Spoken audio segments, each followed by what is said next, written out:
Sanibonani lapho Mthoko Mpofana la uthi bekufuna ukukhuluma le ndaba bathi Xenophobia, ukucwasa kwabangaphandle. Uthi mina ngoba socwasa abamnyama kuphela, futhi abelungu abangaphandle siyabayeka. Nayi enye into esisondisa kakhulu abantu base-Afrika. Ngikhumbula nje ubona lawo Mozambique bathi cha, abantu base-South Africa banobandlululo wabandlulula abantu abamnyama abafana nabo. Azi ukuthi into ongayithini leyo, mhlampe ine-brainwashing ethile yafika mhlampe after i-apartheid, ngoba i-apartheid yadala ukuthi thina nathi qobo sizizonde. Mhlampe ikona loko mhlampe mina mangaya kwele izwe kumbe omunye umuntu omnyama la afika kwele izwe, bazofika bacwase, bazofika bakhombe lento ukuthi niyabandlulula nina kini before even ekwazi njengomuntu ukuthi umuntu onjani othi ungahlalisana yini nabo.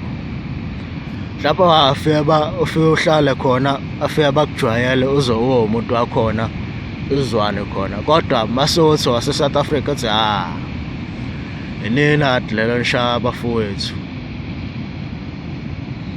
Otherwise nje indaba yokuleta ukucwasa abanye abantu base-Afrika angazi ukuthi ngayithini, ukuthi nathi futhi asiziphathele izwe lethu liphethwe abantu abazifunela imali. Ngeke ngisayikhuluma yepolitiki kakhulu ngingase ngingene enkingeni, kodwa nje into engayisho ukuthi nje ikhona vele indlela eyokubheka abantu abafikayo ezweni lakho njengesizwe yenziwayo naphesheya. Vele akulungile ukuthi kuvezana kufika noma ubani afika azohlala, kodwa nawe futhi akulungile ukuthi mhlampe uyamshisa, uyamshaya umuntu phala ngenxa yokuthi nje manje umgqoshe nje umtshene ukuthi hayi cha, asibafuni abanje la, ngoba khona isizathu esithile esithi nokuthi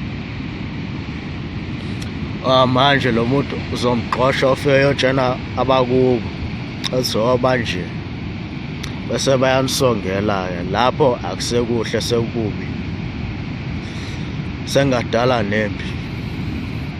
I-xenophobia nje ngathi nje ikhona indlela yokuyicontrola, indlela yokucontrola abantu abafikayo ikhona, nokuthi bangazizwa becwasiwe ikhona nje. Khona indlela yokuthi zenziwe lezi zinto. Nasemandulo nakudala umuntu uma efika ngaphandle yayikhona indlela yokuthi enziwe njani.